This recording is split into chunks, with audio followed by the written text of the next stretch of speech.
All right. Well, I am here with Gigi Larue, and Gigi is here to talk about Our Duty. And this is it a parent-led organization, Gigi?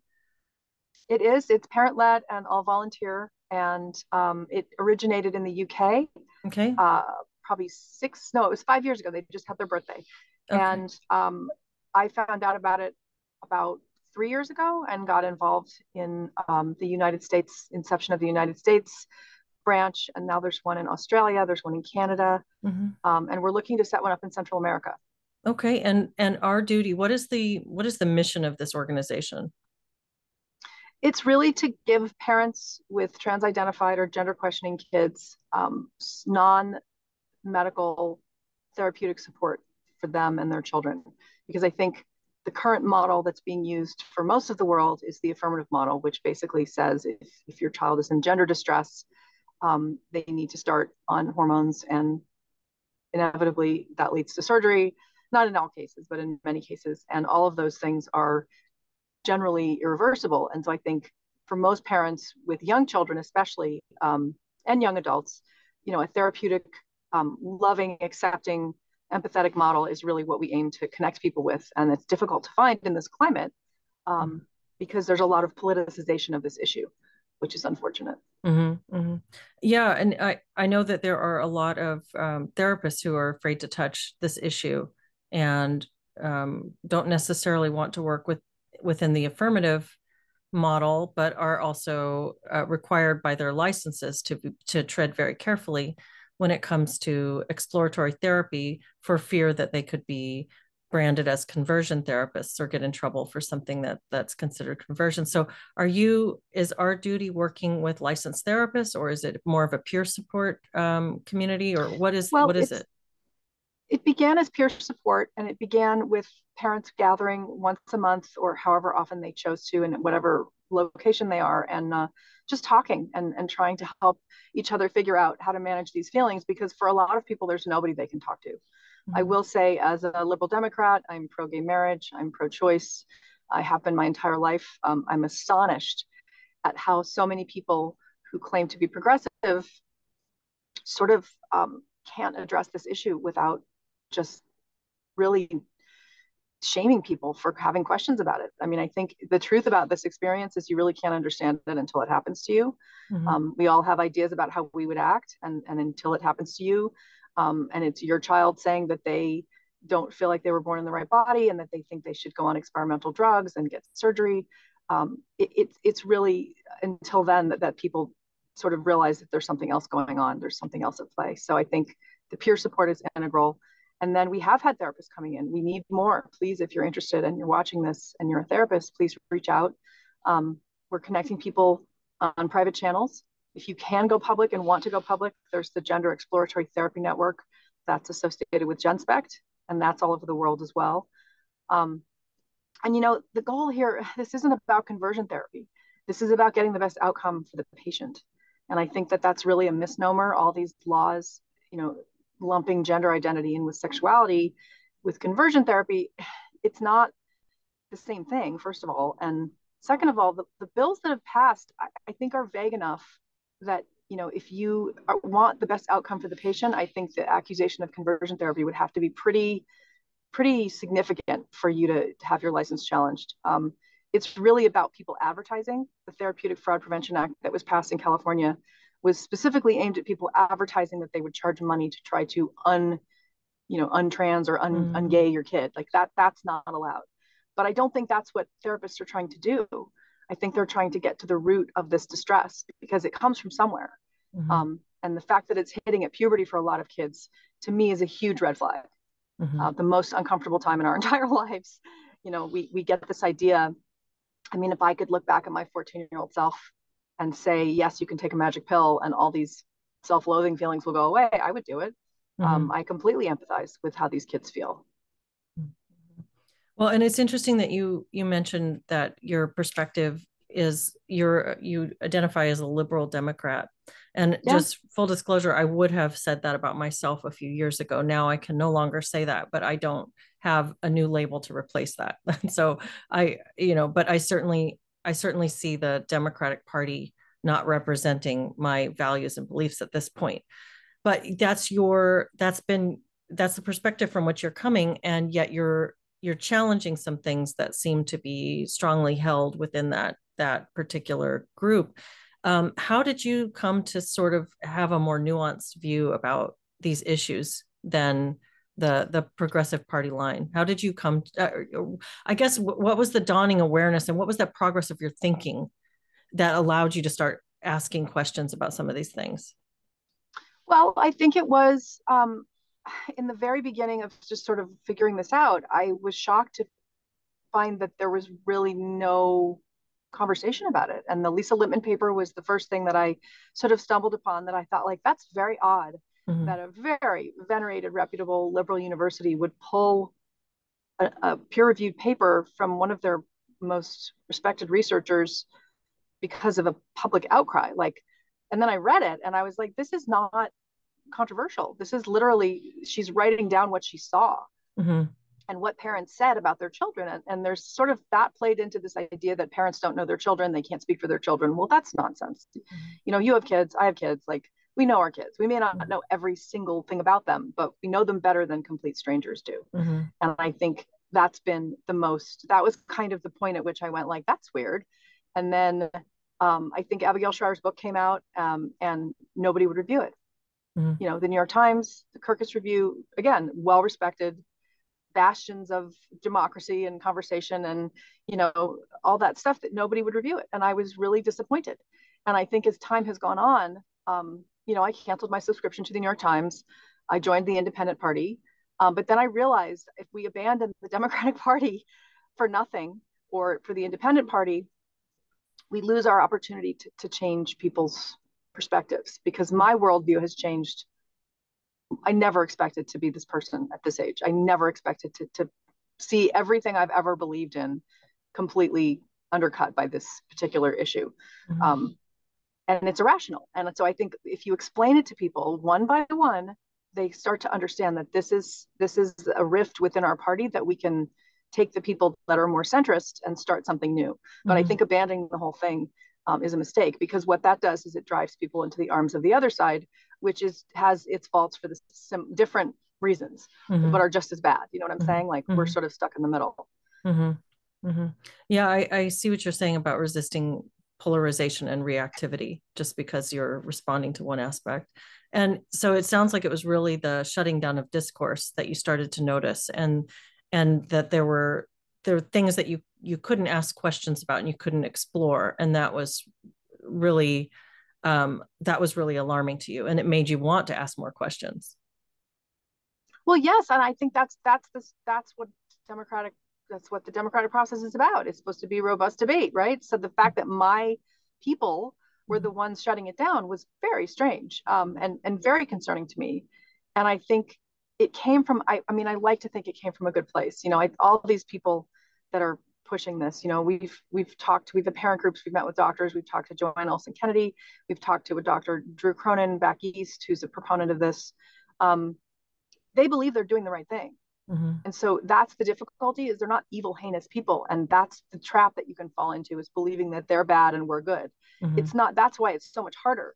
Because if they were really bad, then, you know, we could point the finger and everybody would agree with us. But, you know, there's a disconnect between what gender affirming care means Mm-hmm. and what is happening. And I think once people find out what that actual definition applies to, they'll be much less likely to support it. But everybody's reading a headline these days, right? There's no time to actually dig in. Mm-hmm. And unfortunately, the NPRs and the liberal papers that I grew up reading, you can't trust them anymore, because they're telling one side of the story. Mm-hmm.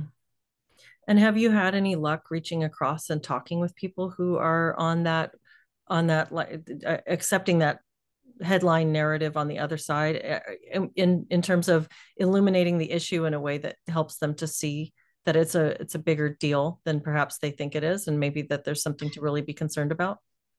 Yes, but I think, again, it's the rare person who would get involved in this in any meaningful way who doesn't have a child in it. And so that's why when you talk to administrators and you talk to, you know, other people's parents, everybody kind of like, but until it happens to them and they have a perspective of how dangerous this is, I think that's when people get activated. You have the very rare, Billboard Chris, for example. He Mm-hmm. doesn't have a kid in this, but he has turned this into his life's work Mm-hmm. because it's meaningful. And I can say I've done the same as much as possible, because it's not just, it could just be, it's not just my kid or your kid, or it's everyone's kids. This is a massive public health crisis that's being treated with experimental medicine.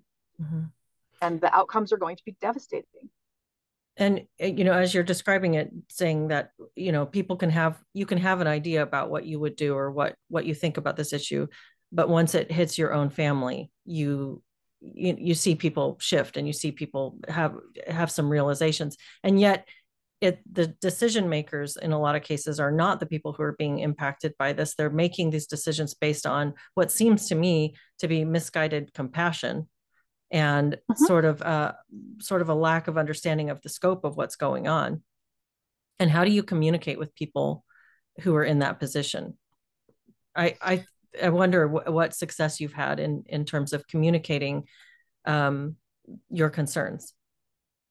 You mean to other parents? Or to decision makers? I mean, do you guys yeah, what's the role of the community? Yes, we talk to assembly people and senators and people that are voting on these terrible bills that are being proposed in Sacramento. And most of the time, you don't get the real person on the phone. Even when we did, we got my guy on the phone, and he listened to us for quite a long time. But at the end of the day, said he was going to go talk to his college-age daughter about it and make up his mind. And I was like, and then about 2 months later, he passed a bill that you can't, or he proposed a bill in California that you can't harass a teacher if you don't agree with what they're teaching. And so what that basically did was say, like, you can't annoy, like, it's so vague that it could be anything. It could be an email saying, why are you teaching kids that puberty blockers are a normal part of puberty? And that's harassment. What happens in a lot of schools. That's exactly. So it's all sort of determined by the teacher, it's just designed to shut down the discourse. So I think, again, until I think there's going to reach a critical mass, which is why, again, I'm saddened that all these new parents are coming in. I mean, sometimes I think we had 40 people last month, which is unheard of. Comparatively. It used to be like once every couple weeks. And that's happening on both coasts. And we've had to, ask for new volunteers to take up different regions because it's impossible to keep up with the demand in any meaningful way. Because you want to give people time, and you want to hear their story, and you want to tell them that they're not alone. And I think the most important thing about what we do is letting people know that they're not alone. I've really seen the power of that, and giving people things to read and ways to talk about this, because it's terrifying. It's a terrifying experience. Well, I think it's really refreshing that you come from the perspective that you do, because it seems to indicate a bit of a shift in terms of, I guess, an open-mindedness within the liberal wing of the U.S. I mean, it's really, I think that there's so much polarization, and there's so much closure on the left that I've seen over this process. And so it's really nice to see people able to sort of take a broader perspective. And I think that because that's where a lot of this ideology is situated, the ability to communicate through that is going to come from people who are center to left themselves, I think. And could you tell me what's the process when a parent contacts Our Duty? What is the process that happens then, and what's the support network like? And well, it's different in every state. So it depends on where you are. We do our best to connect people as quickly as possible, but you send an email via the website, and they'll connect you to whatever region we split the country in half. So it depends on what part of Texas you're in. You might get the West Coast, you might get the East Coast. And we'll set up a Zoom call, and you'll tell me, it's all confidential. We take records of, age, name, sex, so we can keep records of who it's happening with, because that's helpful. Of the child. And what influenced them, if when it happened, where they are now, and then what you're looking for, because a lot of people, everybody has a different story. So, some people are looking for residential facilities for their self-harming children where they won't affirm, and that's much harder to find. So if you work at a residential facility where you won't affirm a child's trans identity, please reach out to us, because we're desperate for that kind of support. We've found a lot of therapists who have come to us over the last 6 months as a result of that, the Daily Signal interview that Aaron Friday gave. A lot of people have found us through that, which has been amazing. And then we talk. We usually have about a half hour to an hour conversation, and I give you a list of resources via email, and you take what works for you, and then in that email there's a connection to the parent support group, and some of those are going to be online and some of those will be in person. It just depends. But there's quite a lot more support than there was 3 or 4 years ago. And it sounds like the network is growing quite a bit as well, and the need is growing as well. It is. Well, and the need is growing, and I think parents are coming into this with all different levels of education. Some of them have done a lot of their own homework, so a lot of the stuff I send may be redundant, but there's always going to be something, because there's so much information about this now that you didn't get. So it's helpful just to make sure that you're up to speed with the latest developments out of Europe, the important stuff, the facts that are going to help us sort of get through to the people who are perpetuating this. Do you hear a lot of similarities in the stories that the parents who come to you are telling about their experiences? Yes, very similar, frighteningly similar. Sometimes they're so similar that I think, like, did this person already call in? Because it's a there's channels that we've noticed. And again, this is anecdotal, this isn't scientific, but it's kids with sexual trauma, it's kids on the spectrum, it's kids with ADHD. A lot of them have ADHD, and I guess it hadn't occurred to me until that really started becoming a factor, that of course they're hyper focused on things for periods of time. This is a perfect outlet for that. Kids who are bullied and have no friends, who finally find friend groups. Same-sex attracted kids who are working on their gay or lesbian experience of being attracted to the same sex in high school. And evidently, according to a lot of gays and lesbians, that's a very common thing to adopt the persona. If you're a lesbian, you adopt for more a male persona and you hang out with boys. But it used to be that you could just do that and be a tomboy or be a lesbian, and now it's the first thing. You're trans. And I think it also surprises me how little knowledge the kids have of what that really means and why their parents are so scared. Because I think for the kids, they're not connecting it with medicalizing. They're not looking at hormones and binding and all the stuff that we see as horrifying as the self-harm that it is. They're looking at it as like being part of a group, and this is how you do it. It's very odd to me, the disconnect. And I think that's because their brains aren't fully formed. And so they can't conceive of, like, they would never hand out medication that was bad for you. And I'm like, they would though. Like, it's just an awareness thing that I think, the TikTok and social media sort of glosses over that, that these are controlled substances that they're accessing.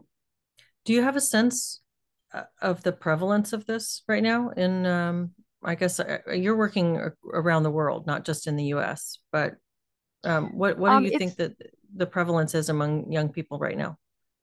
Well, I think the latest statistic, I think there's a Republican candidate running for president who has been using this as an issue. And while I appreciate it, I think it's also has some negative side effects because it's perceived as a Republican talking point when it's actually not. It's a medical ethics issue. But 1 in 10, I think.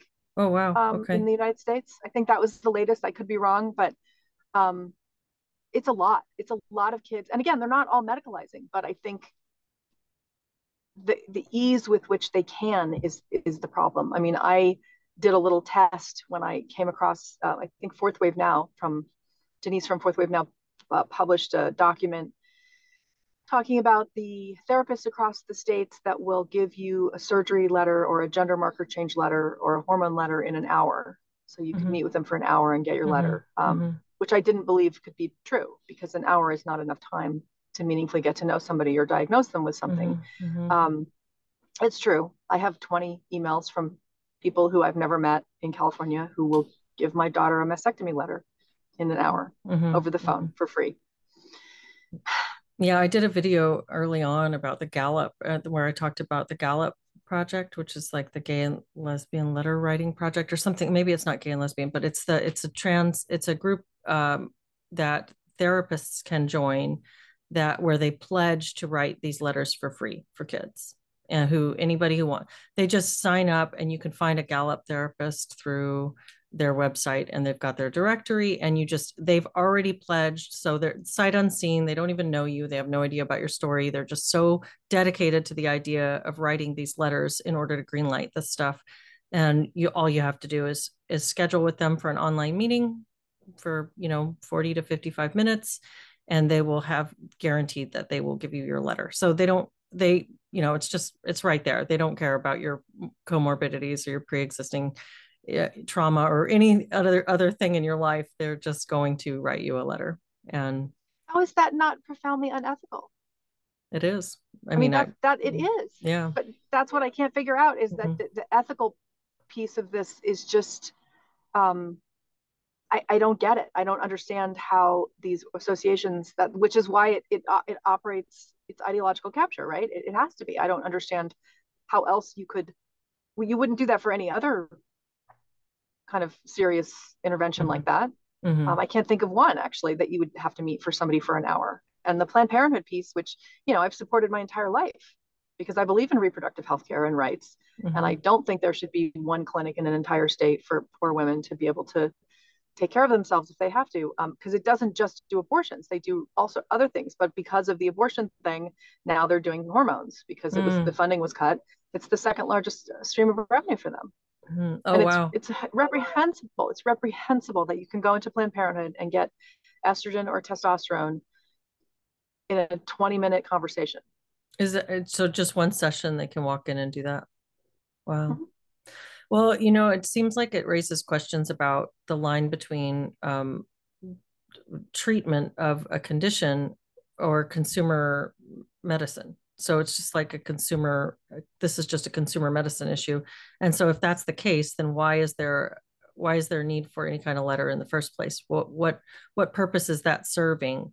If that all that is a rubber stamp, it's just an automatic green light, and there's no assessment being conducted. I think that's probably for the lawsuits that they are that they are concerned might happen, right? I mean, I know for a fact that most surgeons aren't vetting their own clients at some hospitals because they don't have time. So they're assuming that the therapist that's talking to their client is asking the right questions.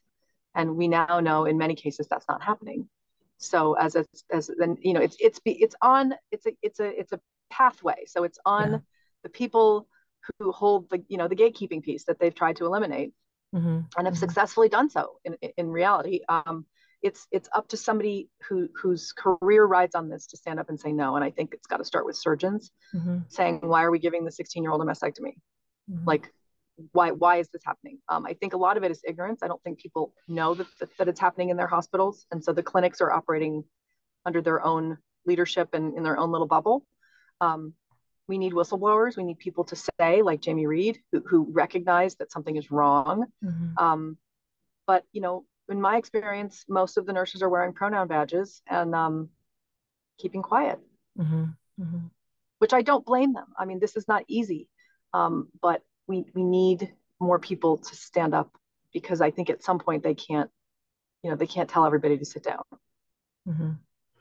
Well, and when you mention 16-year-olds getting mastectomies, there's some disagreement over whether these kind of surgeries and hormonal interventions are actually being used on young people under 18. But are you seeing quite a few people? Are you seeing examples of that? And what are you seeing in the parents that you speak with? Yes, it's absolutely happening. And I think it's interesting because, it always goes from the argument of, oh, that's not happening, to like, well, if it is happening, then that's really exceptional, to like, well, it's good for their mental health. Like, there's always an excuse. It's like the denial goalpost keeps moving. And I think the main issue is that it isn't happening. I mean, the Reuters article has all the statistics, which unfortunately I can't quote you directly, but there was a wonderful detransition 3-piece detransitioner article in Reuters, and they talked about there's hundreds of kids on block, thousands on blockers, Oh, hundreds wow. of 13 to 17-year-olds getting mastectomies. Wow. Wow. And again, it's not a matter of how many, but I mean, how many is enough is my question. Mm-hmm. Like that's really what it boils down to with all of this. Yeah, it's not happening to that many. Well, okay, but like, where's the threshold for, okay, that's too many. Mm-hmm. And I Mm-hmm. think that's the part that, applies in all these situations. The same thing with the men and women's prisons issue. Like, women already get raped in prison. Well, okay, so we're just going to open the door and let everybody in. I mean, like, it's a very odd logic Mm-hmm. to support something that, again, does not have a strong evidence base. And I think that's really the most important thing, is that they're using, the Joanna Olson-Kenny study, the mastectomy study from a couple of years ago, and the 2-year follow-up. A 13-year-old gets a mastectomy, she's not going to really regret it necessarily, or be able to acknowledge that until she's much older. And we Mm-hmm. know from the other studies that have been done, it's a 10-year regret rate is the norm, 7 to 10 years. Mm-hmm. So you're talking about apples and oranges with studies. So if you post a bunch of studies that have 2-year follow-ups, it's not enough time.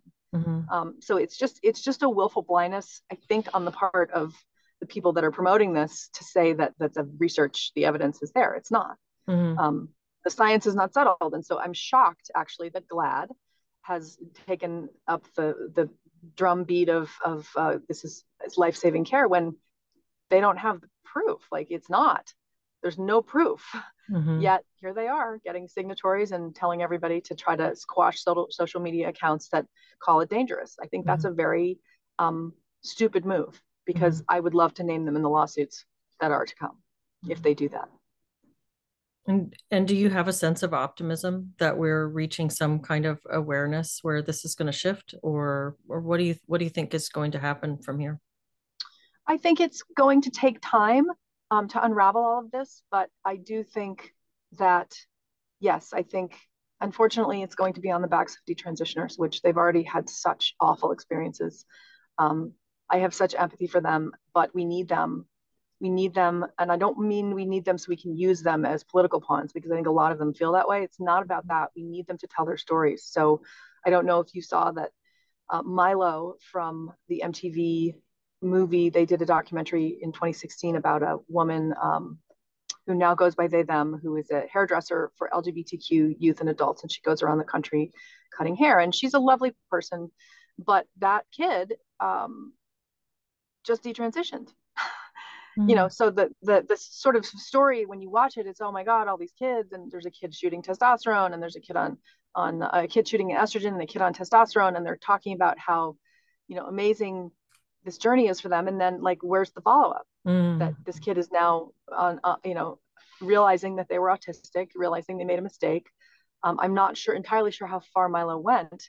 I don't know if they got a hysterectomy or they went the full tilt, but I think that needs to be mentioned. And I think the same thing with all the lawsuits and the insurance issue. Like, they need to say, if you're going to cover transition and force states and Medicare to cover it, you need to cover detransition. But that's not happening. Mm-hmm. And that's, surprising to me, considering that the numbers are rising rapidly. Mm-hmm. Mm-hmm. So you're kind of describing in that MTV example that there was this demonstration of the story of someone. It's like a happy trans story, and Yeah. then there's no mention, there's no follow-up, and no depiction of the fallout and the aftermath when this person, I guess, decided that this wasn't the decision that was best in their Well, life, and has whatever it just degree of happened. regret. Okay. Right. It just happened. So the question is, will they follow it up? And maybe they will. By the way, maybe they will. I would love it if they did. We Mm-hmm. know that we had a documentary crew come down to the Pediatric Endocrine Society and follow us and follow one of the detransitioners that was there. And will they spin it? Will it be a positive depiction? Will it be an honest depiction? I have no idea. It Mm-hmm. really depends on who the narrative is trying to appease or reach. And I'm hoping that they do the right thing, which to me is just telling the story. And Mm-hmm. that's why that documentary Affirmation Generation, which was purchased and rebranded as No Way Back, which was supposed to premiere in theaters and was stopped from activist pressure. That movie is a perfect example of how you make something that reaches everybody, because it's not sensational. It's telling the truth. It's fact-based. she made sure that she didn't make a single misstep and say anything that wasn't accurate. And so I think if you stick with the truth, we'll get there. Mm-hmm. But I think that's been the most challenging thing, is we have to be measured and calm and say the facts in the face of being yelled at and screamed at and called a transphobe and losing friends. I mean, the stories are just awful that people are going through. Mm-hmm. We have to be the ones who hold the line. Mm-hmm. Mm-hmm. And I did see that video, that movie, and I thought it was very well done. Mm-hmm. What other resources would you point people to if they're curious about learning more about what's going on, or if they're concerned about their own child or someone they know? Well, I would read Irreversible Damage, which is difficult to get through because it's so well written, and it's so hard because when you start to recognize things that are familiar to you, it can be very difficult to keep going, which a lot of people have said to me that have called in. Hannah Barnes's Time to Think, which is all about the Tavistock Clinic. It talks about, I mean, that's going to happen here. It's inevitable, but it took 15 years for the whistleblowers to get any kind of real traction. So it's hopefully here it's a shorter process. Mm-hmm.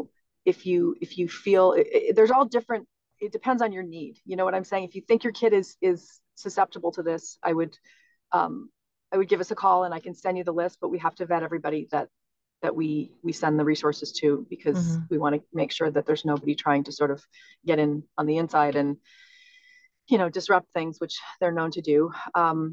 And basically, yeah, I think that No Way Out or No Way Back is coming out soon. There's a Detransition Diary. Saving Our Sisters is excellent. Dead Name is excellent.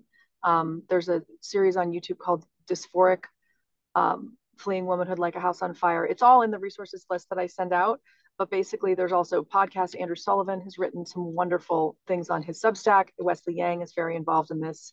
Jesse Singal. There's a lot of, I don't know their politics, but my guess, based on the other things they support, is that they're not super right wing. So it's an honest centrist take on Mm-hmm. this issue, which is what we need. Leo Sapir. There's so many people that are writing about this now.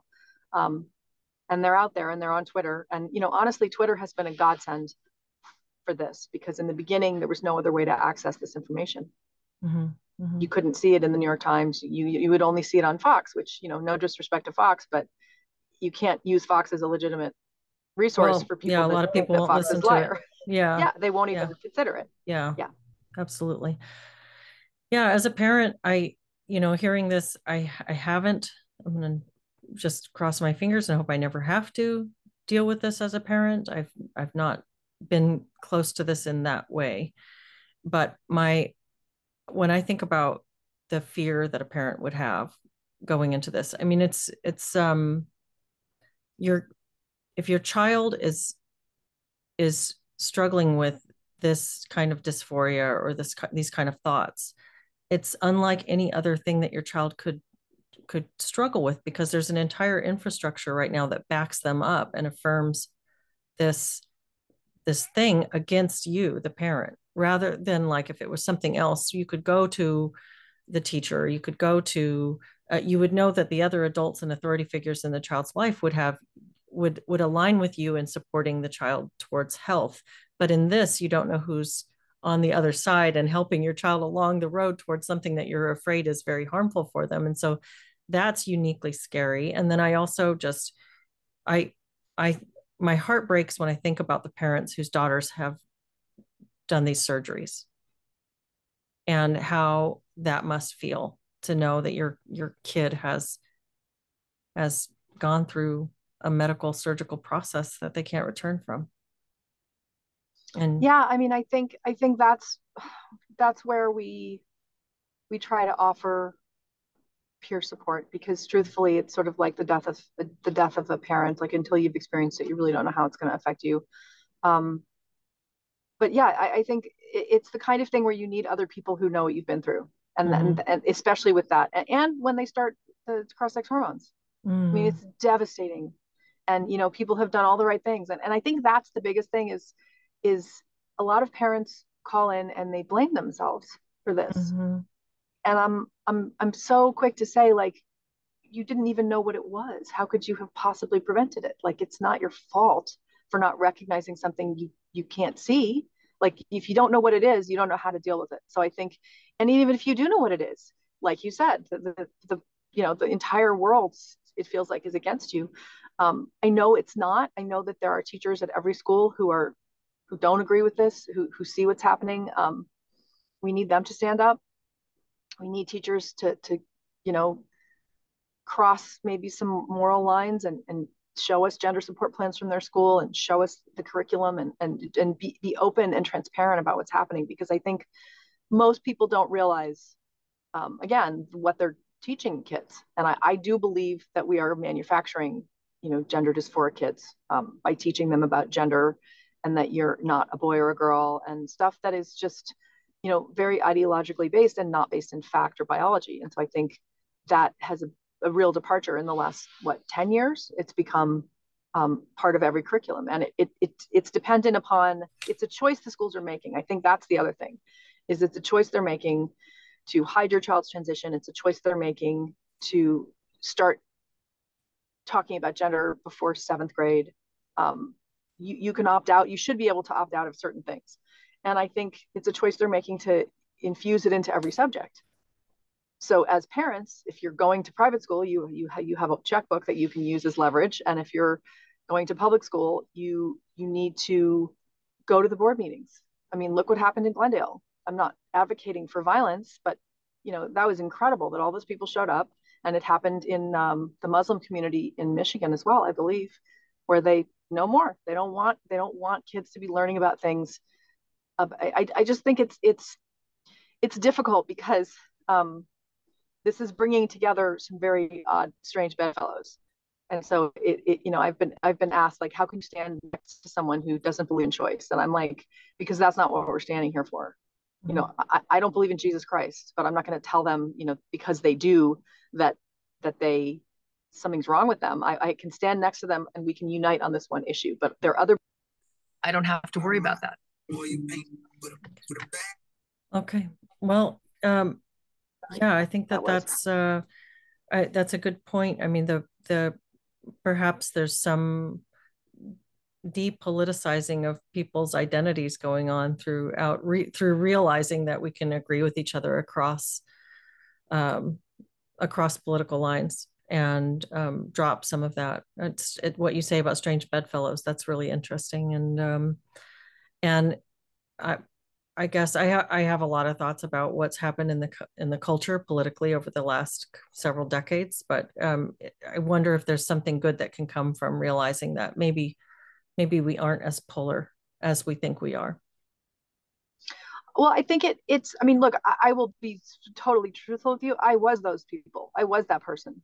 When Trump was elected, I lost my mind because I couldn't believe I couldn't believe it, because I just assumed, the Hillary had all the balloons. I mean, I couldn't believe it. And so I think I really was angry with my relatives who voted for him, my in-laws. I couldn't really talk to them about it. I didn't want to, I couldn't, and I don't know why. I still can't tell you why. Maybe it's the Trump derangement syndrome that they talk about. But what I realized as time went on, how dangerous that kind of thinking is, no matter, even if it's for something good. If you think it's for something good, it's really, people are not their worst idea. People are an amalgam of many ideas. And so there's something beneficial from this whole exposure to this for me, that I've had my worldview change to see that we should not be limited by our political beliefs. And I think that Democrats are guilty of that. I think I have a lot more respect for conservatives than I ever did, because they're willing to stand up for unpopular ideas. And they have the courage of their convictions. They really do. And they don't silence debate. They don't agree with you, but they still welcome you into their life. And I think that I can't say Democrats do the same. I think there's a lot of vilification of conservatives, which is why this issue is so fraught, because, yes, the right has picked this up as a winning issue for the election, but you'd be a fool not to. It's an issue that is incredibly important. but it doesn't resonate unless it's affecting you personally. So people are like, well, there's more important issues. And I'm like, I don't know. The sterilization of an entire generation is kind of important in the grand scheme of things. So that's really, it's been, but again, our goal is to just help people have these conversations and embolden them with language to be able to have these conversations and talk to your school and talk to your principal and talk to other parents, because that's what's going to change things. Conversations. Yeah. It is. And it already is. It's going to allow people. I mean, one of the women that called me is a dyed-in-the-wool liberal Democrat whose sister had been telling her about this for years. And until it happened to her kid, she kind of ignored it. And then she said, I needed to give myself permission to question this as a good Democrat. And I was like, yep, I know the feeling. But, what kind of club won't let you question it? And what kind of party tells you have to believe everything they say? Well, and I think that's, yeah, absolutely. It's